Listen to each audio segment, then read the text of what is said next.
we must have God's perspective. It is amazing to me how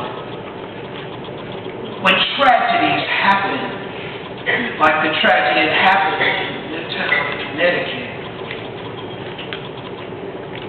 that oftentimes people will blame God for the evil that people do.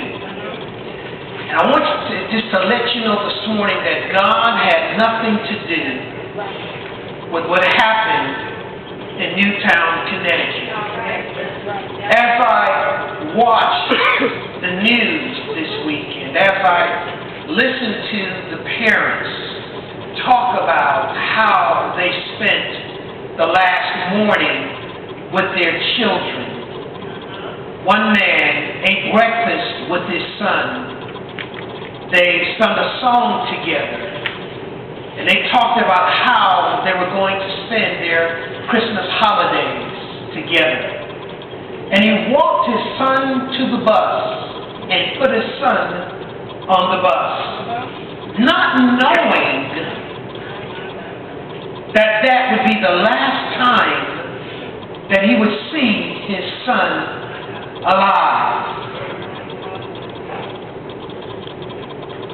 What type of world we live in that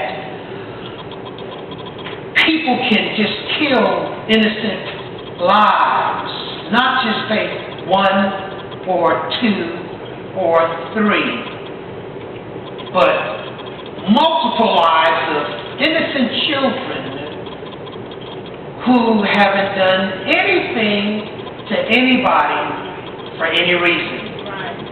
I want you to know that the world we live in is not in control by God.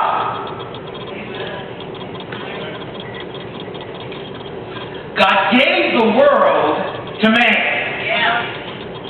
He told man to have dominion. Man, in turn, gave it over to the devil. And so the sway of this world is under demonic influence. You don't have to believe in devils. You don't have to believe in demons. All you have to do is just look at the news. If you see what's happening in the news, you know that there's a malevolent force at work in the earth, controlling the decadent hearts and minds of men. Well, Pastor, help me understand. See, I can own a car, but I can loan the car to you. The car still belongs to me, but the car is in your care.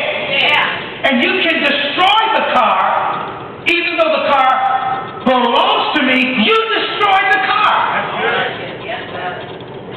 So even though I own it, it's yours by stewardship. So the earth is man's by stewardship. And God's by ownership. So everything that's happening, and this is a war zone, just in case you have not come to that conclusion. We're living in a war zone. And unfortunately, in a war zone, there will be casualties. There will be collateral damage. Now, the only solace, the only safety we have as believers is to trust God. Is to believe God. We cannot have a mindset or a mentality that it is business as usual. You cannot live your life the way you want to live your life without consequences. There are consequences for our actions.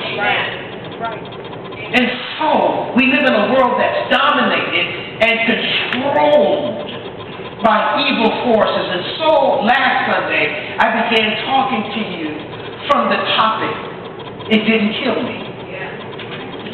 2012 has been a horrendous year for so many. It's been a difficult year. In fact, the past several years have been a very difficult year for so many. Storms of untold proportions.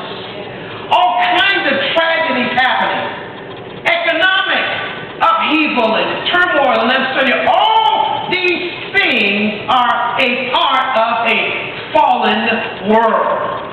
But if you know Jesus, I'm telling you, you are standing on solid ground. Look down your road and tell your road, this is solid ground I'm standing on. So I want to just pick up where I left off on last Sunday from Acts chapter 28. By now, you should be there. Acts chapter number 28. Let me just, because I want to ground us, I want to settle us in something that I believe is very, very, very critical for us as believers, because if we lose our grip, if we fall to pieces, or if we swell up and drop dead, what hope does the world have? Acts chapter 28, verse number 1. Acts 28, verse number 1. Acts chapter 28, verse number 1. After we were safe on the island, we knew and recognized that it was called Malta. And the natives showed us unusual and remarkable kindness, for they kindled a fire and welcomed and received us all, since it had begun to rain and was cold. Now Paul had gathered a bundle of sticks, and he was laying them on the fire, when a viper, somebody say a viper, crawled out because of the heat, somebody say because of the heat, and fastened itself on his hand. When the natives saw the little animal hanging from his hand, they said one to another, doubtless this man is a murderer. For though he has been saved from the sea, justice, the goddess of avenging, has not permitted that he should live. Then Paul simply shook off the small creature into the fire and suffered no evil effects. However, somebody say however, they were waiting, expecting him to swell up and suddenly drop dead. But when they had watched him a long time and saw nothing fatal or harmful come to him, they changed their minds and kept saying over and over that he was a god. In the vicinity of that place, there were estates belonging to the head man of the island named Publius, who accepted and welcomed and entertained us with hearty hospitality for 3 days. And it happened the father of Publius was sick in bed with recurring attacks of fever and dysentery, and Paul went to see him, and after praying and laying his hands on him, he healed him.